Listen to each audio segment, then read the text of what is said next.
മാങ്ങ വെച്ച് ചെയ്യുന്ന ഒരു ലഡുവിൻ്റെ റെസിപ്പിയുമായിട്ടാണ് ഞാൻ വന്നിട്ടുള്ളത്. വളരെ സിമ്പിളാണ്, നമുക്കൊരു 2-3 മിനിറ്റ് കൊണ്ട് തന്നെ റെഡിയാക്കാനായിട്ട് പറ്റും. അപ്പോൾ ഇതിങ്ങനെ തയ്യാറാക്കി നോക്കാം.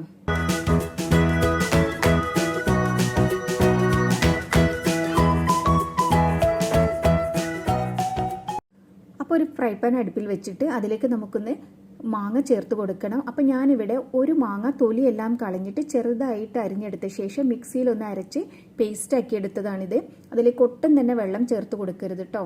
നല്ല പഴുത്ത മാങ്ങ തന്നെ എടുക്കണം, എന്നാലേ നല്ല ടേസ്റ്റ് ഉണ്ടാവുള്ളൂ. നല്ല കളറും കൂടി ഉണ്ടെങ്കിൽ നമ്മുടെ ലഡുവിന് നല്ലൊരു കളർ കിട്ടും കേട്ടോ.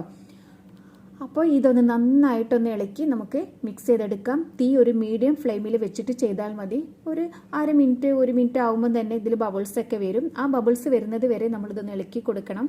ചൂടായി ബബിൾസ് എല്ലാം വന്നിട്ടുണ്ട്. ഈ സമയത്ത് നമുക്കിതിലേക്ക് പഞ്ചസാര ചേർത്ത് കൊടുക്കാം. ഞാൻ 2 ടേബിൾ സ്പൂൺ പഞ്ചസാര മിക്സിയിൽ ഒന്ന് പൊടിച്ചെടുത്തതാണ് കേട്ടോ ഇത്.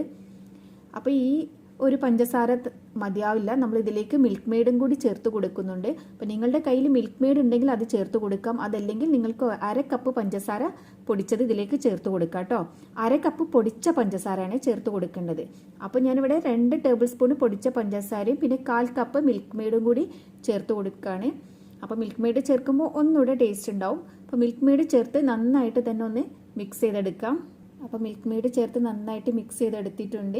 ഇനി നമുക്കിതിലേക്ക് തേങ്ങ ചേർത്ത് കൊടുക്കണം. ഞാനിവിടെ 1 കപ്പ് ഡെസിക്കേറ്റഡ് കോക്കനട്ടാണ് ചേർത്ത് കൊടുത്തിട്ടുള്ളത്. അപ്പോൾ നിങ്ങളുടെ കയ്യിൽ ഡെസിക്കേറ്റഡ് കോക്കനട്ട് ഇല്ലെങ്കിൽ ഫ്രഷ് തേങ്ങ ചേർത്ത് കൊടുത്താൽ മതി. അപ്പോൾ നല്ല ടേസ്റ്റ് ഉണ്ടാവും. ഈ ഡെസിക്കേറ്റഡ് കോക്കനട്ടിൽ ചെയ്യുന്നതിനെക്കാട്ടി ടേസ്റ്റ് ഉണ്ടാവും കേട്ടോ നമ്മളുടെ ഫ്രഷ് തേങ്ങ ചേർത്ത് ചെയ്യുകയാണെങ്കിൽ. അപ്പോൾ അതും കൂടി ചേർത്ത് നന്നായിട്ട് തന്നെ ഒന്ന് മിക്സ് ചെയ്തെടുക്കാം. നന്നായിട്ട് മിക്സ് ചെയ്ത് കൊടുത്ത ശേഷം നമുക്കിതിലേക്ക് 1/2 കപ്പ് മിൽക്ക് പൗഡർ ചേർത്ത് കൊടുക്കാം. അതിനോടൊപ്പം തന്നെ 1/4 ടീസ്പൂൺ ഏലക്ക പൊടിച്ചതും കൂടി ചേർത്ത് നന്നായിട്ടൊന്ന് മിക്സ് ചെയ്തെടുക്കാം. ഇനി ഇതിലേക്ക് ഞാൻ ചേർത്ത് കൊടുക്കുന്നത് 1/4 കപ്പ് കപ്പലണ്ടി ഒന്ന് മിക്സിയിൽ പൊടിച്ചെടുത്തതാണ് കേട്ടോ ഇത്. അപ്പോൾ ഇത് ചേർക്കുമ്പോൾ നല്ലൊരു ടേസ്റ്റ് ആയിരിക്കും. അപ്പോൾ നിങ്ങളുടെ കയ്യിൽ കപ്പലണ്ടി ഉണ്ടെങ്കിൽ കപ്പലണ്ടി ചേർത്ത് കൊടുക്കാം. അതല്ലെങ്കിൽ കാഷ്യൂനട്ടും ബദാമൊക്കെ ഒന്ന് മിക്സിയിൽ പൊടിച്ചിട്ട് ചേർത്ത് കൊടുത്താലും മതി. അപ്പോൾ അത് നിങ്ങളുടെ ഇഷ്ടത്തിനനുസരിച്ച് ചേർത്ത് കൊടുക്കാം കേട്ടോ. ഒരുപാട് പൗഡർ ആക്കിയിട്ട് പൊടിച്ചെടുക്കരുത്, നല്ല തരിതരിപ്പോട് കൂടിയിട്ട് വേണം പൊടിച്ചെടുക്കാനായിട്ട്. ഇനി ഇതിലേക്ക് നമ്മൾ ചേർത്ത് കൊടുക്കുന്നത് 1/2 ടേബിൾ സ്പൂൺ നെയ്യാണ്. അപ്പോൾ നെയ്യും കൂടി ചേർത്ത് നന്നായിട്ട് തന്നെ ഒന്ന് മിക്സ് ചെയ്തെടുക്കാം. അപ്പോൾ നമ്മുടെ മിക്സ് ഇവിടെ റെഡിയായി വന്നിട്ടുണ്ട്. ഇനി നമുക്ക് തീ ഓഫ് ആക്കാം. ഇനി ഇത് വേറൊരു ബൗളിലേക്ക് നമുക്ക് മാറ്റാം. അപ്പോൾ ഞാൻ വേറൊരു ബൗളിലേക്ക് ഇട്ട് കൊടുക്കുന്നുണ്ട്. ഈ പാത്രത്തിൽ തന്നെ വെച്ചുകൊണ്ടിരിക്കരുത് കേട്ടോ, പാത്രം നല്ല ചൂടല്ല. അപ്പോൾ ഇത് അടിഭാഗം കളറൊക്കെ ചേഞ്ച് ആവാനുള്ള ചാൻസ് ഉണ്ട്. അപ്പോൾ ഒന്ന് ചൂടാറിയതിന് ശേഷം നമുക്കിത് ഉരുളകളാക്കി എടുക്കാം. ഇത് കയ്യിലിട്ടിട്ട് നമ്മൾ സാധാരണ ചെയ്യുന്നത് പോലെ തന്നെ ഉരുളകളാക്കി എടുക്കാം. അപ്പോൾ ഞാനിവിടെ എല്ലാം തയ്യാറാക്കി എടുത്തിട്ടുണ്ട്. ഈ ഒരു അളവിൽ എനിക്ക് 18 എണ്ണം കിട്ടിയിട്ടുണ്ട്. ഇനി ഇതിലേക്ക് ഞാൻ കുറച്ച് ഡെസിക്കേറ്റഡ് കോക്കനട്ട് ഇട്ടിട്ട് അതിലൊന്ന് കവർ ചെയ്തെടുക്കുന്നുണ്ട്. അതൊക്കെ ഓപ്ഷണലാണ്. നിങ്ങൾക്ക് വേണമെങ്കിൽ ഇത് നമ്മൾ ഉരുട്ടിയെടുക്കുന്ന സമയത്ത് കാഷ്യൂനട്ടും കിസ്മിസും ചേർത്ത് കൊടുക്കാം, അതല്ലെങ്കിൽ പിസ്ത ചേർത്ത് കൊടുക്കാം. അതൊക്കെ ഓരോരുത്തരുടെ ഇഷ്ടം. അപ്പോൾ ഞാനിവിടെ ഡെസിക്കേറ്റഡ് കോക്കനട്ടിലൊന്ന് കവർ ചെയ്തെടുക്കുക ചെയ്യുന്നത്.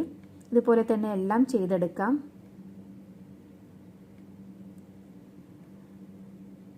അപ്പോൾ നല്ല ടേസ്റ്റാണ് കേട്ടോ ഇത് കഴിക്കാനായിട്ട്. പിന്നെ ഒരുപാട് ദിവസമൊന്നും നമുക്ക് സൂക്ഷിച്ച് വെക്കാനായിട്ട് പറ്റില്ല, നമ്മളിത് തേങ്ങ ചേർത്തത് കൊണ്ട്. പിന്നെ മാങ്ങ ഒക്കെ അല്ല, അപ്പോൾ പെട്ടെന്ന് കേടായി പോകും.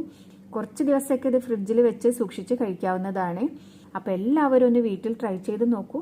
നിങ്ങൾക്ക് എൻ്റെ വീഡിയോ ഇഷ്ടപ്പെട്ടിട്ടുണ്ടെങ്കിൽ ലൈക്ക് ചെയ്യാനും കമൻറ്റ് ചെയ്യാനും അതുപോലെ തന്നെ ഫ്രണ്ട്സൊക്കെ ആയിട്ട് ഷെയർ ചെയ്യാനും മറക്കരുത്. ഇനി പുതിയൊരു റെസിപ്പിയുമായിട്ട് നമുക്ക് വീണ്ടും കാണാം. അതുവരേക്കും ബൈ.